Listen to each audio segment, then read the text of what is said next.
warahmatullahi wabarakatuh.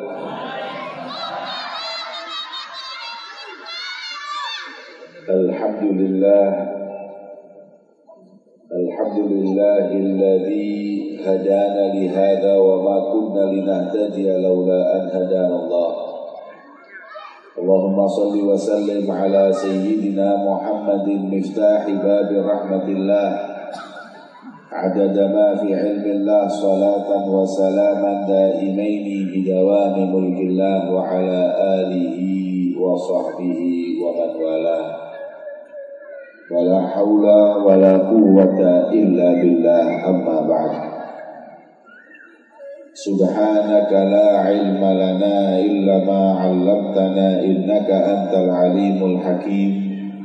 Rabbi shrah li sadri wa yassir li amri wahlul 'uqdatam min lisani yafqahu qawli. Amin ya rabbal. Yang saya muliakan dan saya hormati segenap para ulama, para habaib, para kiai, para tokoh masyarakat, para pejabat pemerintah yang hadir. Wabil khusus kepada beliau Al-Habib Abdullah bin Muhammad bin Tahir hafizahullah wa ra'ah, Al-Habib Abdul Qadir bin Ahmad Maula Jalilah, dan segenap para habaib yang lain. Yang saya muliakan dan saya hormati jajaran takmir Masjid Riyadhus Shalihin yang insyaallah diberi istiqomah oleh Allah memakmurkan masjid, tempat yang paling dimuliakan dan dicintai oleh Allah Subhanahu wa ta'ala. Para hadirin dan hadirat kaum muslimin dan muslimat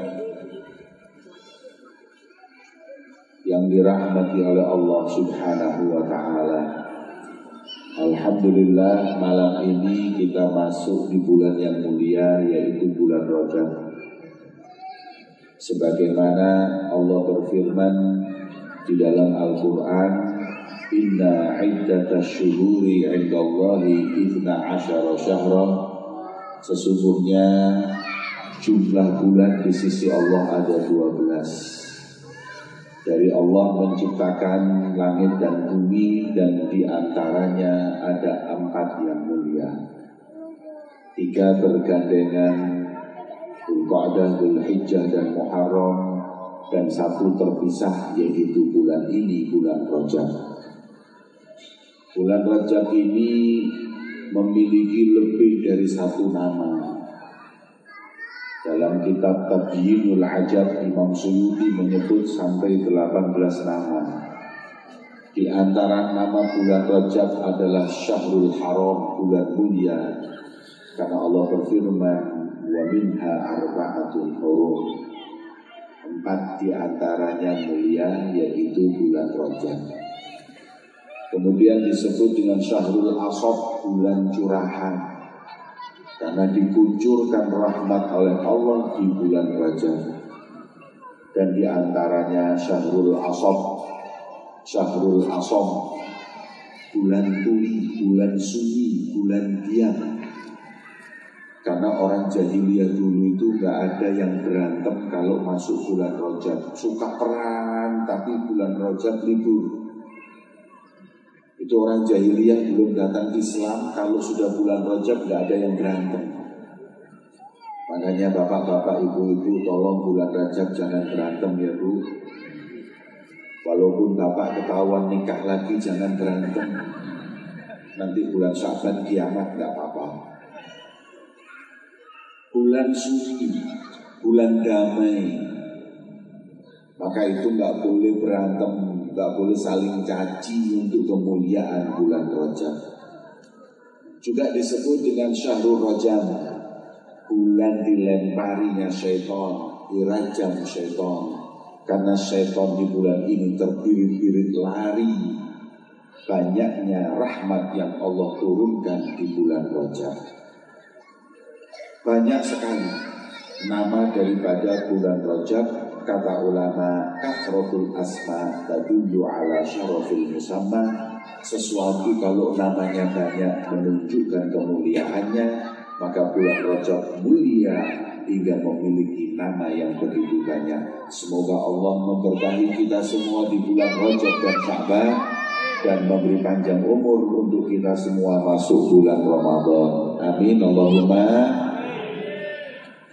Ibnu Rajab Al-Hambali beliau berkata bahwa Syahrul Rajab miftah ashhuril khair.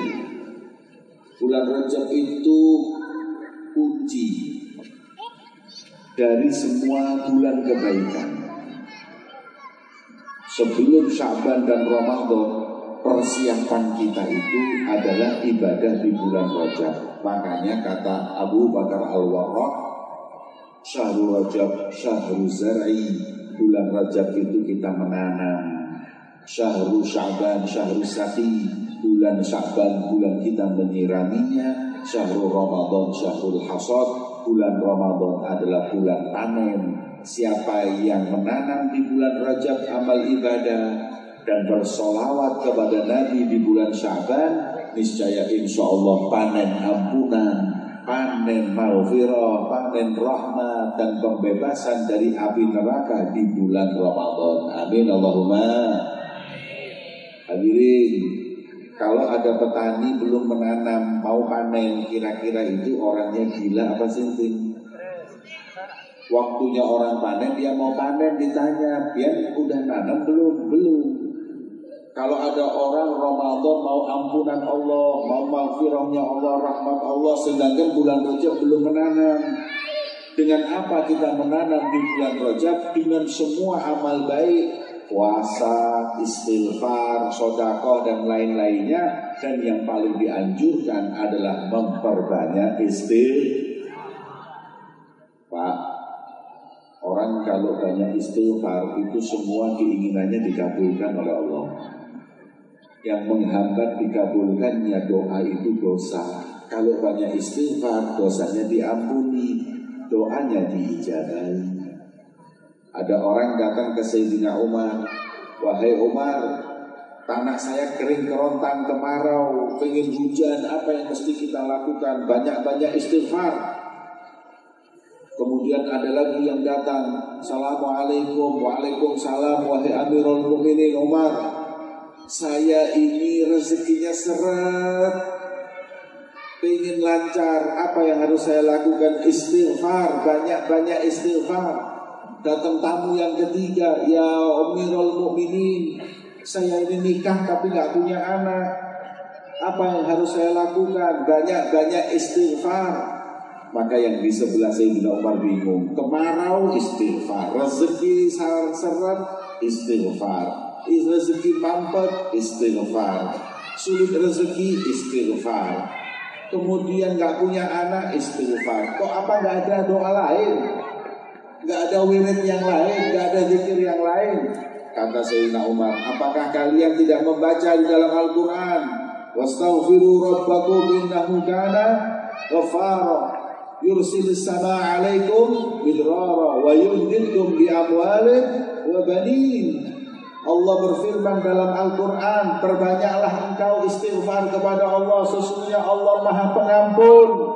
Barang siapa banyak istighfar, Allah akan kucurkan hujan, Allah akan memberi bantuan rezeki yang luas dan memberikan anak yang banyak untukmu. Maka itu semua kuncinya istighfar. Ada orang hadirin karena banyak istighfar semua hajatnya dikabulkan oleh Allah. Imam Ahmad bin Hanbal masuk masjid, mau tidur di masjid diusir sama takmir. Katanya ini bukan hotel, ini masjid. Akhirnya keluar ketemu seseorang menjual roti. Kata orang penjual roti, udah biarkan dia tidur di rumahku. Sampai di rumahnya luas, kendaraan kudanya banyak, rezekinya lancar, istrinya solehah, 4 lagi. Kemudian ditanya Imam Ahmad bin Hanbal, kamu kok bisa seneng gini hidup karena banyak apa? Istighfar. Gara-gara istighfar saya pengen istri cantik dikasih sama Allah 4. Gara-gara istighfar saya dikasih rumah luas. Gara-gara istighfar rezeki saya lancar, kendaraan saya banyak. Semua yang saya inginkan dikabulkan oleh Allah. Hanya satu yang sampai saat ini saya minta belum dikabulkan. Kata beliau, apa? Saya minta sama Allah berjumpa dengan Imam Ahmad bin Hanbal. Senyum Imam Ahmad bin Hanbal. Ya saya ini Ahmad bin Hanbal, selesai sudah. Semua hajatku dikabulkan oleh Allah berkat istri. Bu, Bapak kalau sudah dikit-dikit astagfirullah bahaya. Tanya istighfarnya apa? Minta ampun apa mau istighfar? Ya. Maka itu ayo banyakin istighfar di bulan Rajab. Dengan apa? Paling afdol habis subuh sama habis maghrib. Rabbil firli warhamni wa tub alayya 70 kali. Barang siapa melaziminya, insya Allah dikabulkan semua doa-doanya. Amin Allahumma. Bulan Rajab ini bulan puasa juga. Sayyidina Ali banyak puasa, Rasulullah juga puasa, semua sahabat puasa. Habib, ada nggak dalilnya puasa Rajab? Puasa Ashhurul Hurum ada, bukan cuma Rajab, Dzulqa'dah, Dzulhijjah, Muharram semua ada. Khususnya bulan Rajab, kalau puasa bulan Rajab khususnya, memang hadisnya ada yang dhaif, hadisnya ada yang maudhu. Tapi saya mau tanya balik, ada nggak larangan puasa bulan Rajab? Yang diharamkan puasa itu cuma 5 hari yang muttafaqun alaih. Lebaran Idul Fitri, Lebaran Idul Adha, dan ayyamut tasyrik 11, 12, 13 daripada bulan Dzulhijjah. Itu yang jelas haram. Dua beda pendapat. 15 hari terakhir bulan Sya'ban selama nggak disambung sebelumnya. Kemudian Yaum Syak, hari diragukan Ramadan atau tidak. Ini dalam Syafi'i nggak boleh. Jadi pun kalau itu diharamkan jadi 7. Selain itu, kapanpun kita puasa, hukumnya Maka itu banyakin ibadah, dan di antara ibadah adalah puasa di bulan Rajab. Semoga Allah mengabulkan puasa kita semuanya. Amin Allahumma. Amin Allahumma amin. Hadirin yang dimuliakan oleh Allah Subhanahu wa ta'ala. Di bulan Rajab ini juga ada malam yang mulia, yaitu malam 27 Rajab. Malam apa hadirin? Halo? Malam apa? Tahun baru. Malam 27 Rajab, malam apa? Isra Mi'raj. Makanya kita ini sekarang kumpul di sini untuk peringatan malam Isra dan Mi'raj. Isra Mi'raj tanggal 27 Rajab. Akhir di bulan ini Nabi melaksanakan peringatan Isra dan Mi'raj, atau Nabi melakukan Isra dan Mi'raj. Malam ini mulia karena malam yang paling mulia buat Nabi adalah malam pertemuannya dengan Allah. Kalau buat kita umatnya, malam yang mulia malam apa? Malam Maulid Nabi. Lahirnya Rasulullah malam paling mulia buat umatnya. Buat Rasulullah malam paling mulia adalah malam Isra dan Mi'raj. Buat anak muda malam Minggu hadirin.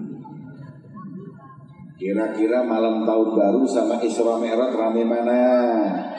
Masya Allah. Anak-anak kita nggak kenal malam Isra Mi'raj, nggak kenal malam Maulid, nggak kenal malam Nisfu Sya'ban, yang kenal malam Minggu, malam tahun baru. Itu malam paling berkesan. Kalau sudah malam Minggu, sore sudah mandi wangi. Malam tahun baru, Masya Allah, bulan Oktober udah nabung buat tahun baruan.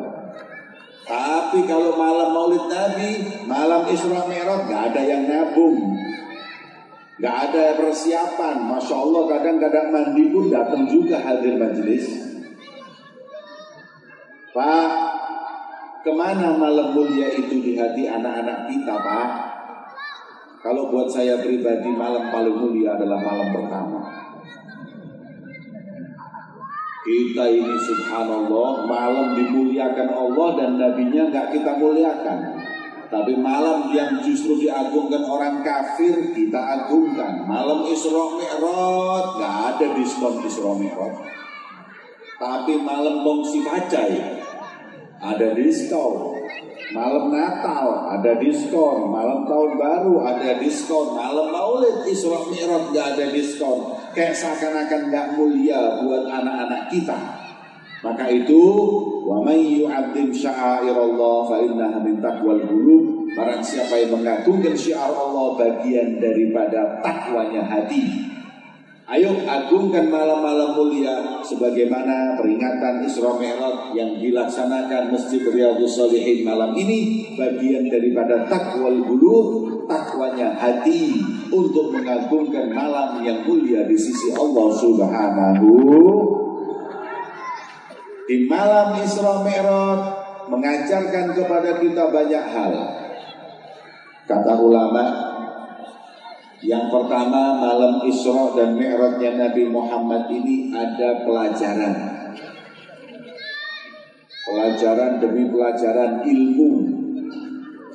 Di malam Isra Mi'raj ini ada mahabbah, kecintaan kepada Allah Subhanahu wa ta'ala.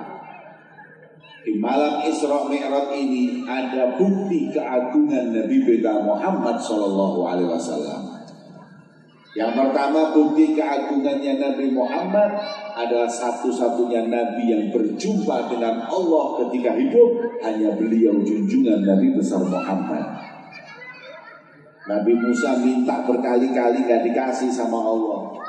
Tapi Rasulullah gak minta, tapi langsung diajak, dipanggil, diundang untuk berjumpa dengan Allah Subhanahu wa ta'ala. Inilah kemuliaan keagungan Nabi kita Muhammad. Kemudian malam ini ada pelajaran. Apa pelajarannya? Pelajarannya adalah malam ini mengajarkan kepada kita amal-amal orang yang soleh dan amal-amal orang yang dimurkai oleh Allah Subhanahu wa ta'ala. Hadirin, Rasulullah pas Isra Mi'raj itu dipertontonkan surga dan neraka.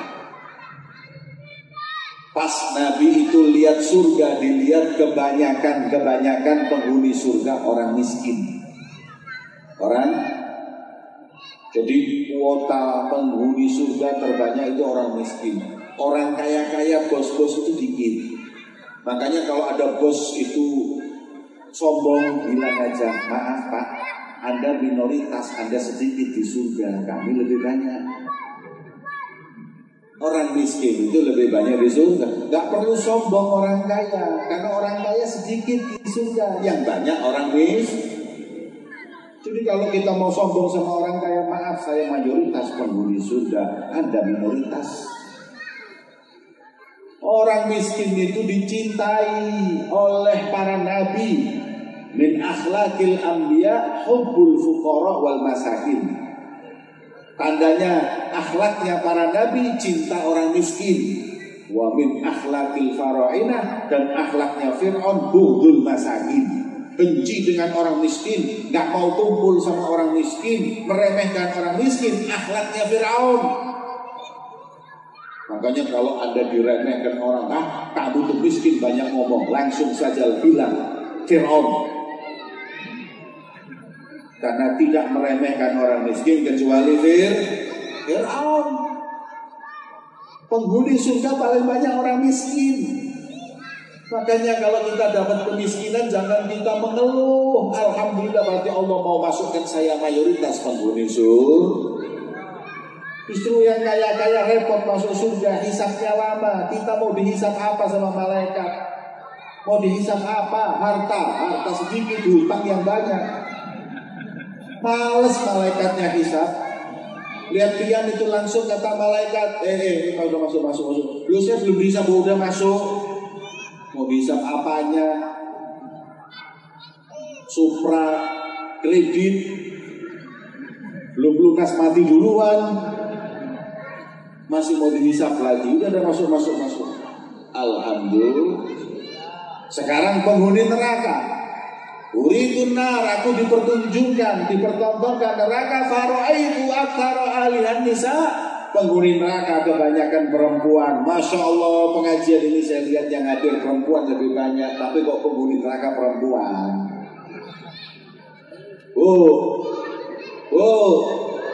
Kok penghuni neraka banyaknya perempuan, padahal yang hadir majelis banyak yang laki-laki, perempuan daripada laki-laki. Tapi kenapa? Li'annahunna yakfurnal ashir. Karena mereka kebanyakan kafir. Hah? Mereka kafir yakfurna din? Enggak. Yakfurnal ashir. Mereka kafir ingkar dengan suaminya. Kalau kau baiki dia setahun, salah sekali. Masya Allah, yang setahun hilang, yang sekali diinget-inget. Banyak gak yang seperti itu? Tolong dijambak rambutnya. Penghuni neraka itu kebanyakan perempuan. Kenapa? Karena gak solehah.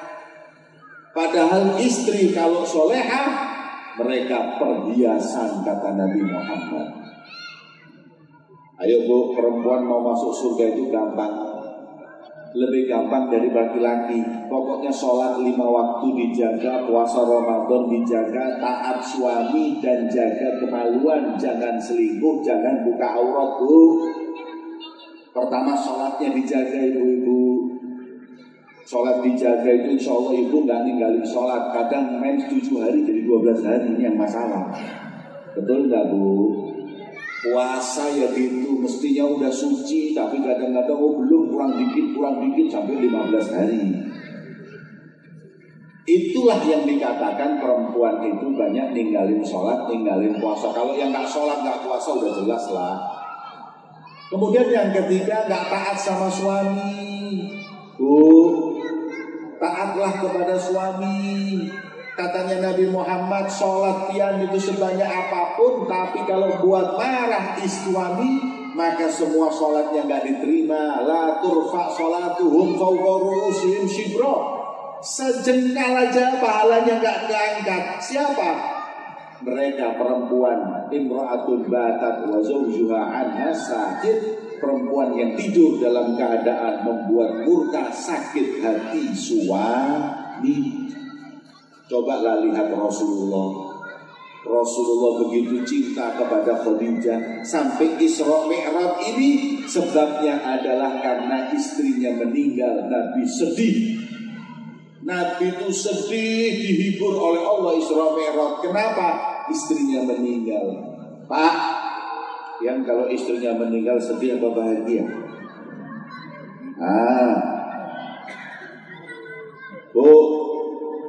Pian itu penghuni surga atau neraka, ulun bisa tahu. Kok bisa Pian? Iya. Kalau Pian meninggal, ulun tinggal lihat wajah suami Pian. Kalau nangis, sedih, berarti Pian 99,9% penghuni surga. Kenapa? Karena perpisahan itu berat karena solehahnya Pian. Tapi kalau Pian meninggal, wajahnya suami berseri-seri, penghuni neraka Pian. 99,9% seakan-akan suaminya alhamdulillah selesailah sudah penderitaan selama ini. Emang Pian ini nikah sama preman apa? Khadijah mengorbankan hartanya, mengorbankan jiwanya untuk Nabi Muhammad.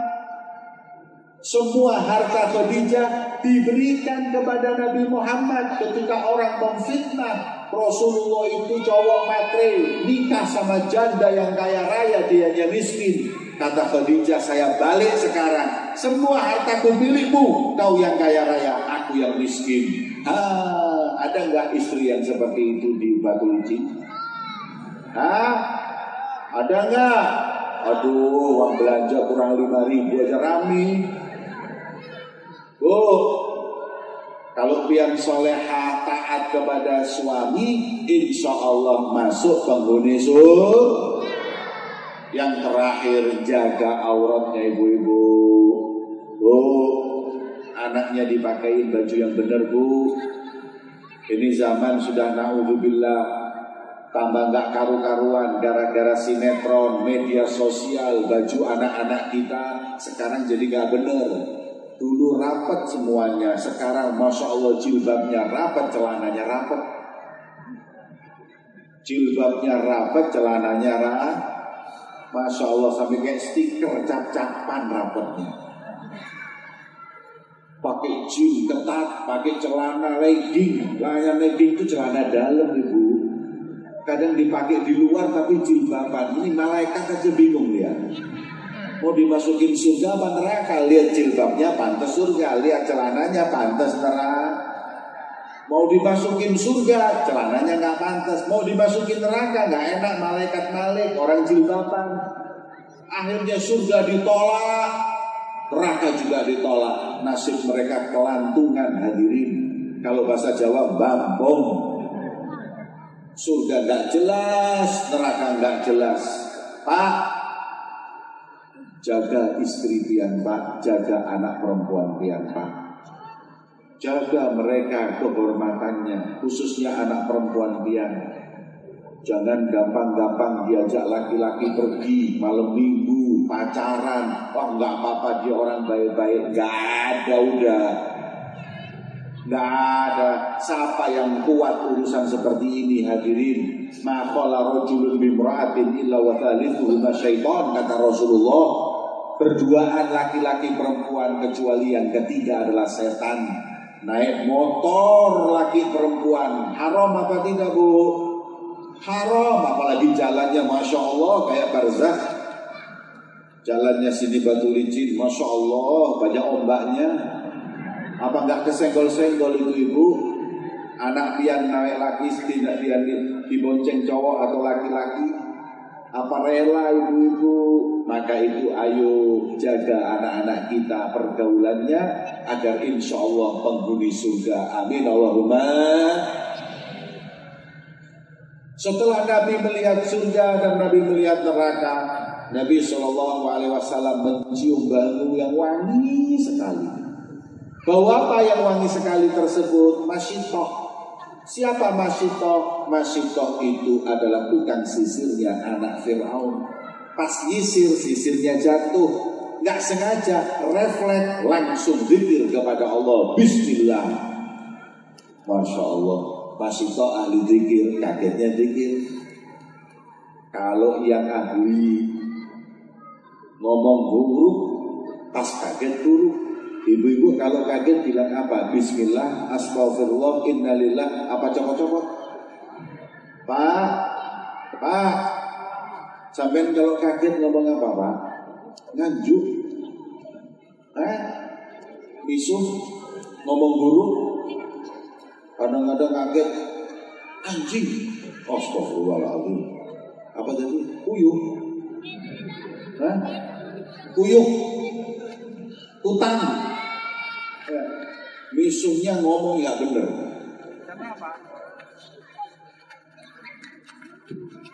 Kenapa? Karena kebiasaan ngomong buruk gak pernah zikir. Masyitoh biasa ngomong zikir, akhirnya kaget pun Masyitoh ngomong Bismillah, anak Fir'aun kaget. Awalati Rabbun ghairu abi, kau punya Tuhan selain ayahku.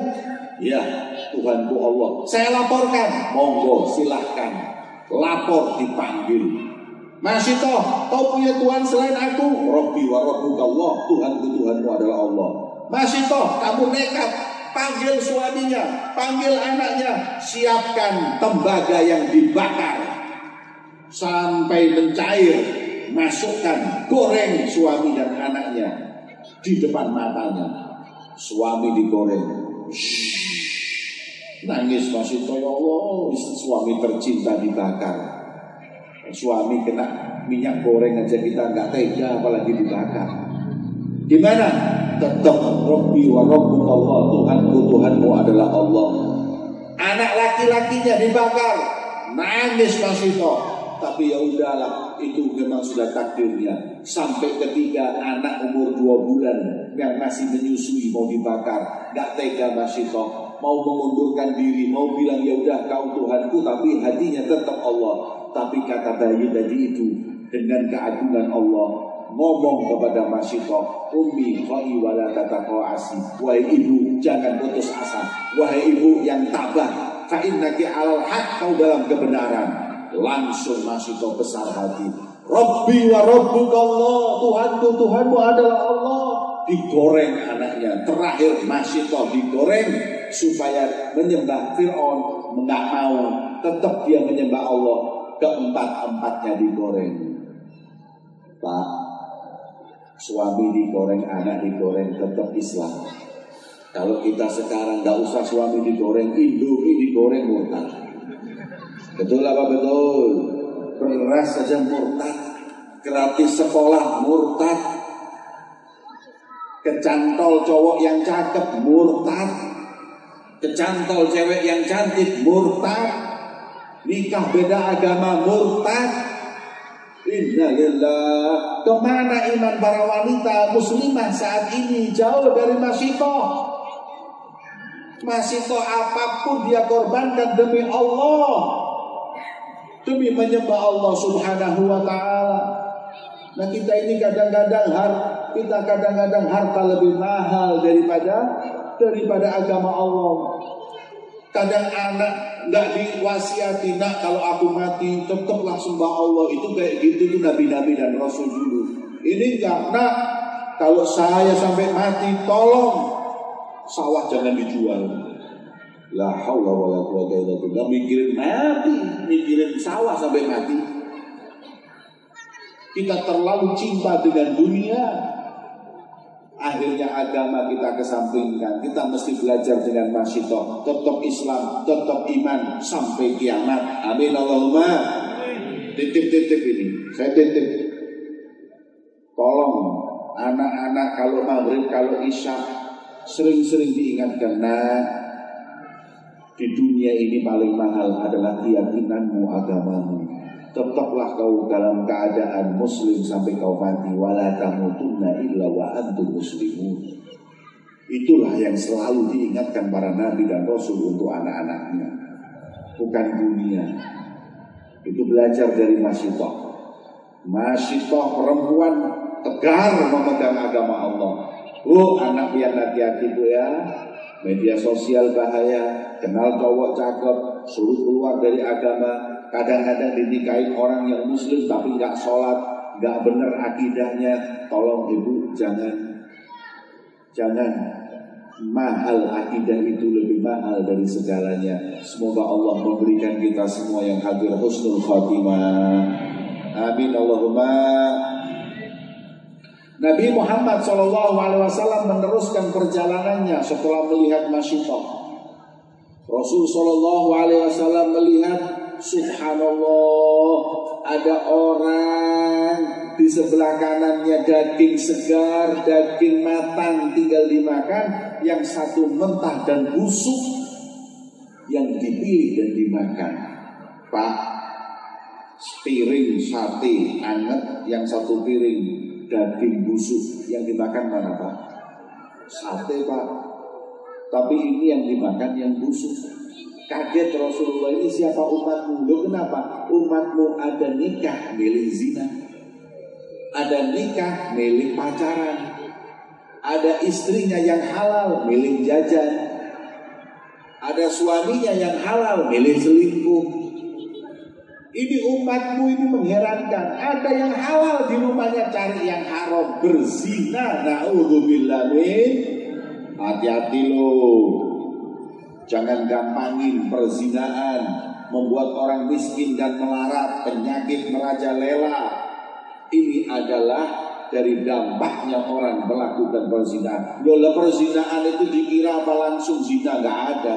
Zina itu pasti ada sebabnya. Apa sebabnya? Ini media sosial, handphone. Kata ulama, nadrotun, pertama pandang-pandangan, post fotonya itu.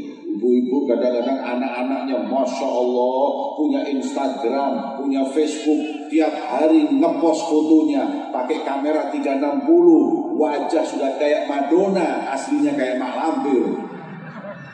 Oh, Masya Allah, diedit wajah itu kalau mau cerah pakai wudhu, bukan diedit. Aplikasi edit juga 8 macam. Wajah mau dicantikin, mau dibungasin, nanti dulu. Kalau mau indah wajah, banyaklah wudhu dan ibadah kepada Allah subhanahu. Nadratun, hati-hati, anak-anak kita jangan sering-sering post foto. Kalaupun post foto jangan membuka aurat, jangan berdandan.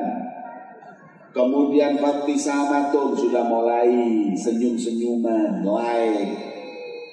Wabtisamatun fasalamun di DM. Assalamualaikum, pian dari mana? Ulun dari Batu Licin, Masya Allah. Kemudian kenalan, fasalamun fakalamun, panjang lebar, punya nomor telepon enggak? Telepon, ngomong kalamun. Famau'idun, bosen yuk, ketemuan yuk. Kapan? Nanti malam jam berapa? Jam 2 di mana? Kuburan Cina. Udah mulai ketemuan, fanadrutu waliqa'u fazina. Barulah nanti perzinaan terjadi. Hati-hati sama anaknya yang sekolah di Jawa. Pak, jangan merasa aman anak pian perawan mau sekolah di Jawa, kemudian pian bawa, ya udah nggak apa-apa sekolah kos. Pak, sensus di Malang membuktikan dari 100 para wanita yang diwawancarai, lebih dari 30 sudah nggak perawan. Lebih dari 30%. Sisanya 40% lebih nggak sampai zina, tapi sudah semuanya tubuhnya dinikmati. Kemudian sisa 20% sedikit sudah dicium, 10% yang masih aman. Makanya hati-hati nyekolahin anak ke Jawa. Jaga anak perempuannya. Jangan sampai naudzubillah kenal laki-laki yang nggak benar. Apa yang terjadi beberapa saat lalu di Malang, di Batu? Orang Kalimantan kuliah di Malang, orang tuanya bangga, anaknya di mana? Di Malang kuliah, universitas ini udah. Malam-malam mereka naik gunung, naik mobil, pesta miras. Pulangnya mereka mabuk 7 orang, 1 orang perempuan telanjang di mobil. Mobilnya turun, Masya Allah, mencium dengan ciuman mesra dengan pohon beringin. Akhirnya 7 orang semua tewas, mati. Orang tuanya malu, bahkan jasadnya dihadiahkan ke rumah sakit. Udah ambil aja buat percobaan. Jangan, hati-hati anak perempuan dijaga. Boleh kalau mau sekolah di Jawa asal di pondok pesantren. Kalau masuk pondok pesantren aman. Tapi pondok pesantren juga gak aman. Banyak pelecehan seksual. Pondok pesantren berapa? Pelecehan seksual berapa? Memang media membesar-besarkan karena takut orang masuk pesantren. Coba saya mau tanya, peristiwa kiai atau habib atau ustadz atau guru melecehkan perempuan ada berapa? 10 kasus? 20, anggap 100 kasus dari lebih dari 500.000 pesantren. Sedikit. Di kampus pelecehan seksual lebih banyak. Jangankan ngitung seluruh universitas, 1 universitas pelecehan seksual udah lebih dari 100 sendiri. Tapi kenapa pada diam? Gak ada misi. Kalau pesantren dibesar-besarkan supaya anak pian nggak masuk pesantren, takut kalau agama atau takut kalau negara ini banyak orang-orang agamis, orang-orang yang agamanya kuat-kuat seperti pian. Maka daripada itu, bapak-bapak, ibu-ibu, hati-hati anak-anak kita. Jangan sekali-kali kita biarkan dia itu pacaran. Nggak apa-apa pacaran biasa. Enggak. Namanya pacaran di bahasa Arab kan ta'aruf supaya halal. Tetap namanya ta'aruf itu pacaran, dan itu juga gak diridhoi oleh Allah Subhanahu. Tuh, kalau nikah halal. Makanya anak-anak pian yang sudah waktunya nikah jangan dihambat. 21, 22 minta nikah, bismillah. Tapi kerjanya masih pas-pasan. Nikah itu memperlancar rezeki. Makanya pian itu kalau rezekinya kurang lancar, nggak usah ke dukun, nikah aja. Habib, iya, kata Rasulullah itu tapi suruh nikah. Cari rezeki dengan nikah. Anak pian 21, 22 rezekinya masih kurang lancar, nikahkan insya Allah lancar. Habib sudah saya nikahkan tapi belum lancar, nikahkan lagi.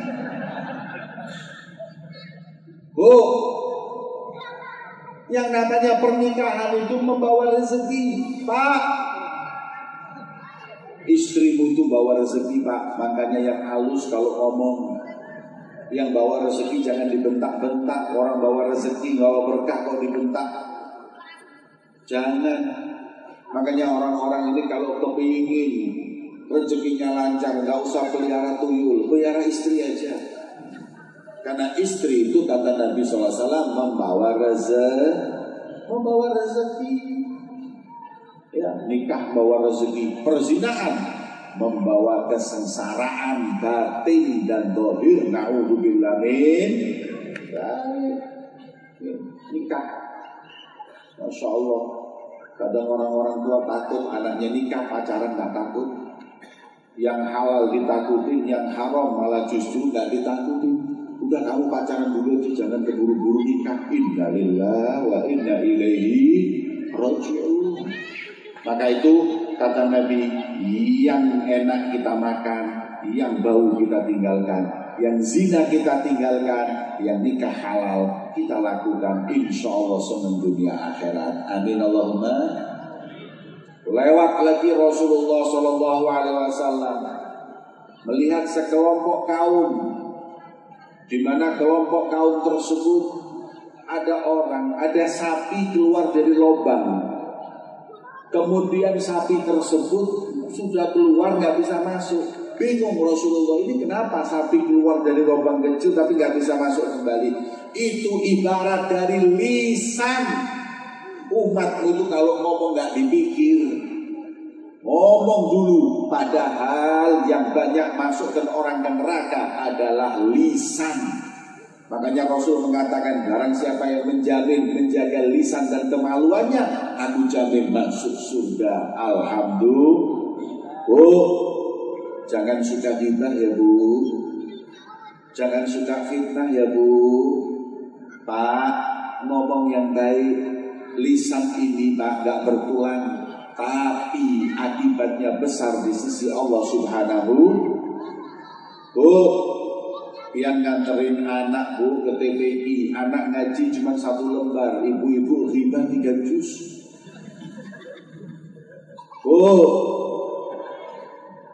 Kalau nyebut orang itu riba, penyakit. Kalau nyebut Allah itu obat.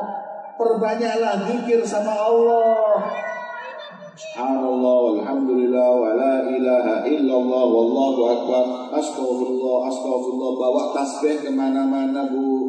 Pak, banyakin zikir. Jangan kemana-mana bawa handphone, bawa rokok. Kapan zikirnya? Rubah dengan tasbih supaya lisan kita terjaga dari hal-hal yang diharamkan oleh Allah Subhanahu wa ta'ala. Ayo hadirin, ini jaga lisan. Kalau udah keluar gak bisa dimasukin lagi di lisan. Kalau bapak sudah ngomong kamu saya cerai, gak bisa lagi dirujuk, tetap jatuh talak. Tapi saya tadi itu marah, tapi saya tadi itu gak sengaja, saya tadi itu bercanda. Tetap. Makanya jangan main-main sama lisan ini. Katanya ulama, jurmuhu shaghir, jurmuhu kabir. Bentuknya kecil, akibatnya besar.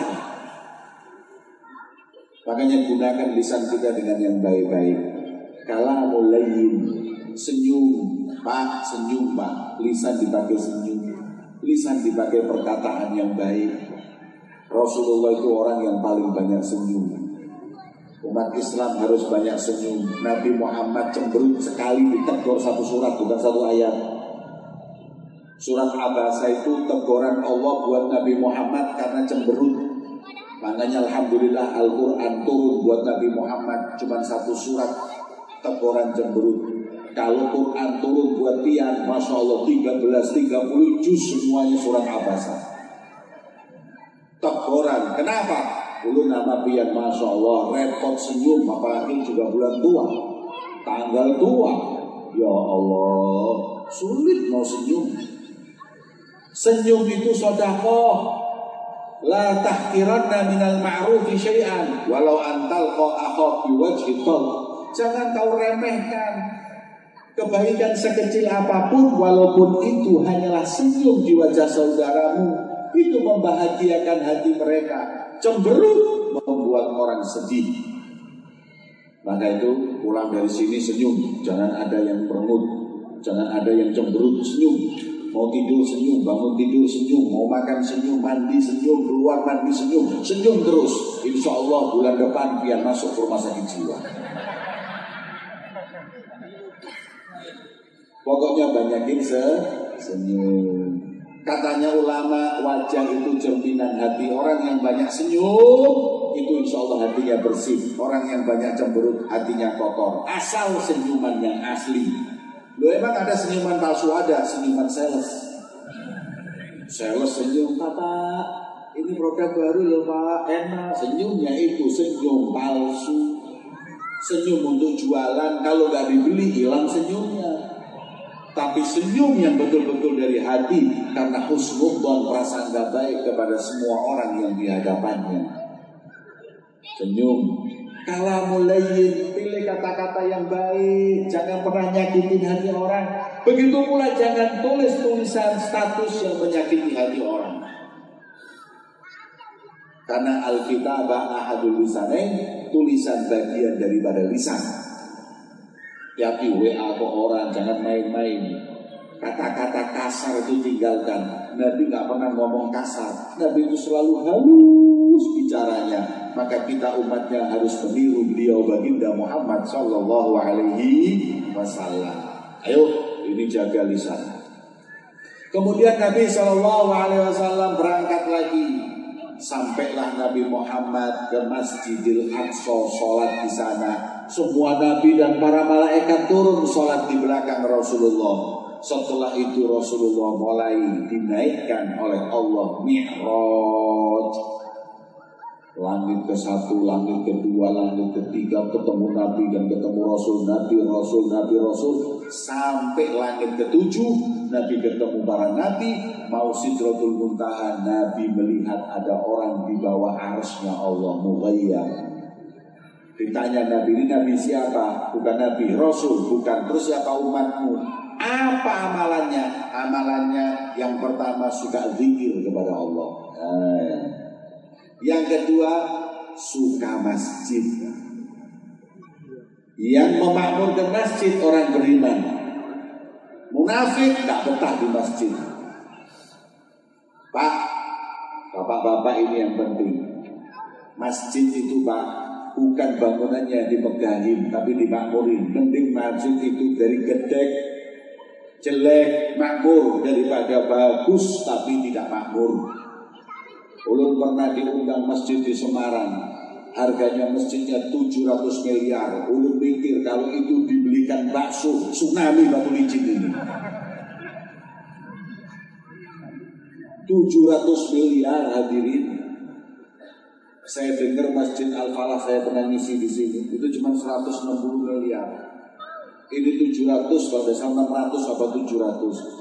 Ulun sholat subuh, habis ngisi ceramah sholat subuh, Masya Allah, 7 orang yang hadir. 700 miliar bangunnya. Berat hadirin. Umat Islam bangun masjidnya bagus-bagusan, tapi nggak ada isinya. Ulun pernah juga sholat di masjid di Madura. Naik mobil, turun pas wudhu, komat, Allahu Akbar, Allahu Akbar. Ulun cepet-cepet masuk masjid, subhanallah. Cuman ada yang komat itu sendiri. Ulun sholat di belakangnya, nggak taunya dia jadi imam juga. Setelah jadi imam, ulun marah. Kenapa? Nggak nungguin ulun kok langsung main komat? Oh, dia butuh saya sebagai jamaah satu-satunya. Mestinya dia nunggu. Ini enggak, kayak orang nggak butuh, orang nggak perlu. Akhirnya ya udahlah, sholat yang penting di belakangnya. Sendiri saya berdiri. Kok subhanallah imamnya ngomong gini, tahu luruskan shotnya. Mau diluruskan sama siapa? Ulun sendiri. Emang ulun miring apa? Ya udah nggak apa-apa, ini udah marah double lagi, ditambah lagi, rapatkan, rapat kemana? Akhirnya ulun maju, ulun rapatin, akhirnya satu mihrab berdua. Sholat udah nggak khusyuk, ulun lihat dia yang qomat, dia yang adzan, dia yang imam, 3 in 1. dalam hati, ntar setelah sholat imam saya ajak ke ketua takmir Masjid Riyadhus Shalihin. Siapa? Nah, ini ketua takmir. Harus dilaporin ketua takmir bahwa di sini nggak ada makmumnya. Begitu sholat selesai, assalamualaikum, biasanya assalamualaikum Allahumma antas salam, sekali ini Allahumma lantas jalan. Ulun langsung berdiri, langsung ngomong sama imamnya, ayo ke rumah ketua takmir. Kenapa? Laporkan kalau masjidnya kosong. Jawabannya, saya ketua takmir juga. Wah, berat hadirin. Mau diambil sendiri apa surga itu hadirin? Maka itu hadirin yang dimuliakan oleh Allah Subhanahu wa ta'ala, ya, masjid dimakmurkan. Orang yang ada di bawah arasnya Allah adalah mereka yang memakmurkan sholatnya di masjid, betah di masjid. Kalau udah di masjid gak pengen keluar. Itu kalau orang-orang yang baik. Tapi kalau orang yang gak baik, Masya Allah, betahnya di pasar gak pengen keluar, betahnya di mall. Ulun pernah ngajak ibu-ibu berangkat umroh plus Dubai. Sampai di Dubai, mampir Dubai mall terbesar di dunia. Ibu-ibu sholat maghrib sampai isya aja gak kuat nunggu di Masjidil Haram pas umroh. Begitu waktunya pulang sampai di Dubai, Masya Allah, jam 10 pagi dibuka mall, masuk jam 10 malam belum keluar.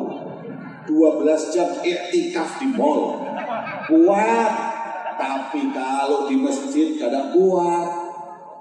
Orang mukmin itu orang yang kuat di masjid. Idza ra'aitum man lazamal masjid fashhadu lahu bil iman. Auman ya'tadal masjid. Kalau kau lihat orang yang istiqomah di masjid, itu pasti orang mukmin. Tapi kalau ada orang anti masjid, pasti orang munafik. Ayo Pak, sholat di masjid Pak. Ntar kalau pian gak ada sholat di situ, ada orang-orang yang PJMM yang sholat. Tahu PJMM? Persatuan Jenggot Morat Marit. Ntar datang ke situ dikowin, mau masjidnya diambil, baru ribut, baru berantem. Kenapa? Kitanya nggak sholat. Ayo sholat di masjid, pengajian di masjid, makmurkan masjid. Sholat yang pertama, yang kedua pengajian, sholawat, yang ketiga bersihnya masjid juga nomor 1 penting karena itu rumah Allah. Pokoknya kalau orang hadirin suka masjid itu insya Allah kedudukannya tinggi di sisi Allah. Yang terakhir, man lam yastasibba walidayh. Ini umatmu yang tak pernah mencaci maki orang tuanya. Ini orang dari umatmu yang tidak pernah meminta orang tuanya dicaci maki. Kan semua orang ini ada orang yang minta orang tuanya dicaci maki. Gimana mencaci maki orang tua orang hingga akhirnya orang tuanya dicaci maki? Pian mungkin nggak mau mencaci maki bapak sendiri, nggak mungkin. Tapi kalau pian caci maki bapak orang, bapak pian dicaci maki. Pian jangan caci maki agama orang, agama pian dicaci maki. Makanya Allah dalam Al-Quran mengatakan apa? La tasubbu, jangan kau mencaci maki man yad'u bi ghairillah, orang yang berdoa, beribadah kepada selain Allah, orang kafir. Kenapa? Mereka akan caci maki Tuhanmu. Jadi kadang kalau kita itu marah-marah, dicaci maki, kadang-kadang kita nggak sadar kita pernah caci maki mereka. Khususnya masalah orang tua, bapak-bapak hati-hati. Jangan caci maki bapak orang, nanti bapak kita dicaci maki. Gak boleh caci maki orang tua, gak boleh suku. Kamu orang Madura, kamu orang Jawa, kamu orang Melayu. Ini adalah orang yang pengen untuk dicaci maki. Kamu orang Dayak. Akhirnya, kenapa kalau Dayak? Kamu orang Madura, caci maki. Gara-gara nyaci dicaci. Makanya hati-hati, jangan suka mencaci. Begitu Rasulullah melihat ini umat yang tinggi kedudukannya, ahli zikir, ahli masjid, ahli menjaga lisan, tidak pernah mencaci maki. Baiklah Rasulullah sampai Sidratul Muntaha berjumpa dengan Allah, dapat perintah sholat 50 waktu. Turun ketemu Nabi Musa, kata Nabi Musa, mana kuat umatmu? Umatku yang ahli ibadah aja nggak kuat, apalagi umatmu. minta kekurangan, datang lagi, ya Allah kurangin 45, kurangin 40. Datang Nabi Musa, katanya Nabi Musa balik sampai dari 50 ke 5. Yang kelima masih lagi kata Nabi Musa, balik Muhammad, minta lagi kekurangan. Rasulullah katakan, ini istahyaitu min Rabbi, saya malu sama Allah, udah berapa kali bolak-balik, udah gak apa-apa 5. Saya sampai detik ini menyesal, kenapa Rasulullah malu hadirin? Coba enggak kan mungkin sholat cuma 2 hadirin. Setidaknya subuh itu enggak ada kan lumayan. Nabi Musa Masya Allah baik jasa beliau untuk kita umat Nabi Muhammad. Gak ada Nabi Musa sholat 50 hadirin. Makanya tahun depan Masjid Riyadhus Shalihin insya Allah buat hallnya Nabi Musa. Karena berkat beliau kita sholat cuma 5 waktu. Alhamdulillah. Turun Rasulullah sholat. Pertama kali sholat dilakukan sholat subuh. Rasulullah bilang kepada sahabat-sahabatnya, aku tadi malam diperjalankan oleh Allah ke Masjidil Aqsa. Langsung gali malam kemarin iya. Subhanallah, yang mukmin, yang kafir langsung majnun, Muhammad gila, Muhammad sinting, Muhammad gak waras, diketawain orang-orang. Ada orang yang biasa ke sana bilang, Muhammad kalau kau pernah ke sana coba sifatkan kepadaku. Apa? Berapa jendela yang ada di Masjidil Aqsa? Ketua takmir, saya mau tanya, Masjid Riyadhus Shalihin berapa jendelanya? Kagak apal. Sholat tiap hari di sana, tapi mana pernah ngitung jendela. Imamnya Masjid Riyadhus Shalihin siapa imamnya? Plus Allahu Akbar. Muadzin, mana muadzin? Sidin juga.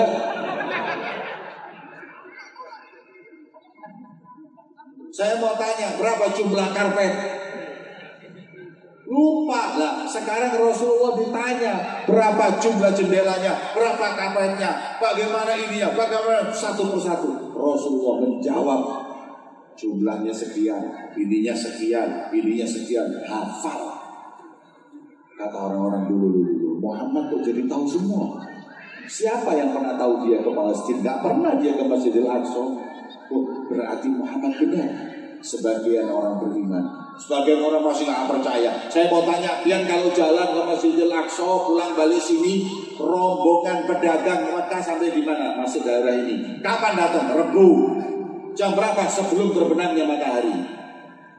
Apa yang terjadi ketika kau lihat ada ontanya yang kesasar? Kemudian ditunggu, ya udah bubar, kita tunggu hari Rebu.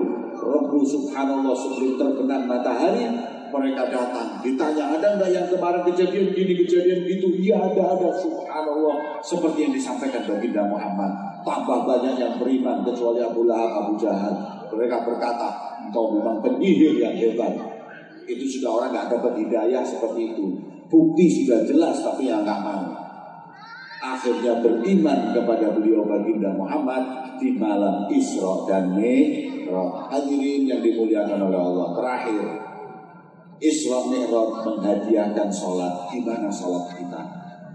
As-sholatu imaduddin, sholat yang agama. Jangan sampai anak kita gak sholat. Bapak-bapak, ibu-ibu, anak subuh kalau tidur bangunin, sekolah dibangunin, subuh gak dibangunin. Pak, anak pian gak akan masuk neraka gara-gara bolos sekolah, tapi gak sholat subuh bisa masuk neraka.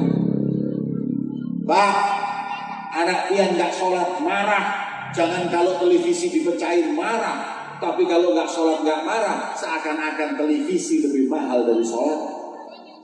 Pak, anak gak ke TBI biasa aja, anak gak sekolah, Masya Allah kiamat. Ini didikan yang gak benar. Sholat itu harus ditanamkan ke diri mereka. Jangan sampai ninggalin sholat. Orang ninggalin sholat itu di zamannya Nabi dibunuh. Kalau ingkar bahkan na'udzubillah dibunuh dan dibuang jasadnya gak dikubur. Karena saking gila dan saking hinanya. Dan disebut ghairu muhtaram tariku sholat. Orang yang gak sholat itu gak terhormat. Oh, dedek-dedek anak-anak pian sholatnya. Kalau bisa di masjid, alhamdulillah. Kalau enggak, minimal di rumah sholat sama pian. Bapak-bapak juga begitu. Tolong ibu-ibu, anak bapak-bapaknya suami itu kalau waktunya sholat diusir nggak apa-apa. Diusir, Pak, sholat Pak, sebentar Pak, sholat Pak. Orang kalau sholat ditunda-tunda, nanti minta sama Allah, permintaan juga ditunda-tunda. Waktu sholat Allahu Akbar Pak, sholat sebentar. Sampai 1 jam, Pak udah jam 1, sebentar. Pak udah jam 2, udah sebentar. Mau asar, kurang dikit baru sholat. Ntar kalau dia pas ada kebutuhan sama Allah, ya Rob, kabulkan hajat, kata Allah sebentar. Ya Rob untuk sebentar. Ntar kalau udah kepepet, baru Allah kabulkan.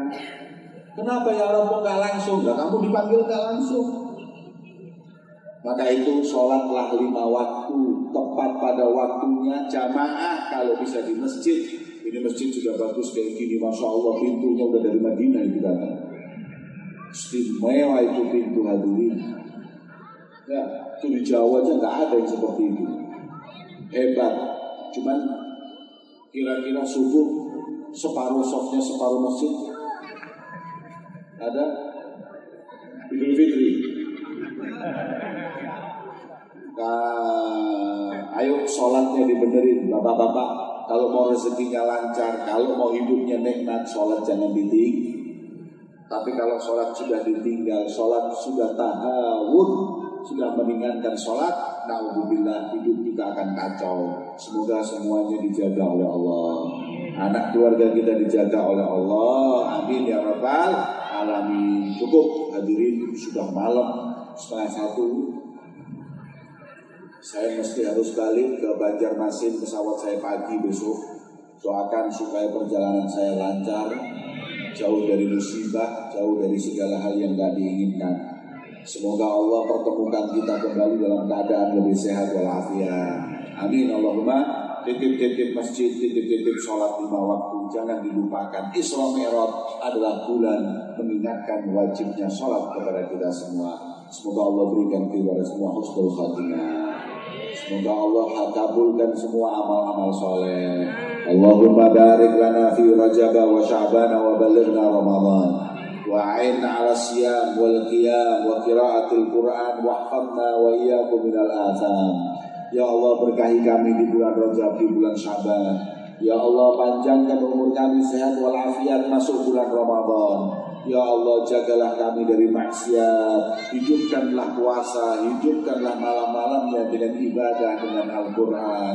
Rabbana hablana min azwajina wa dhurriyyatina qurrata a'yun waj'alna lil muttaqina imama. Rabbana atina fid dunya hasanah wa fil akhirati hasanah wa qina adzabannar. Wa sallallahu ala sayyidina Muhammadin wa ala alihi wasallam. Walhamdulillahi rabbil alamin. Bisirril Fatihah.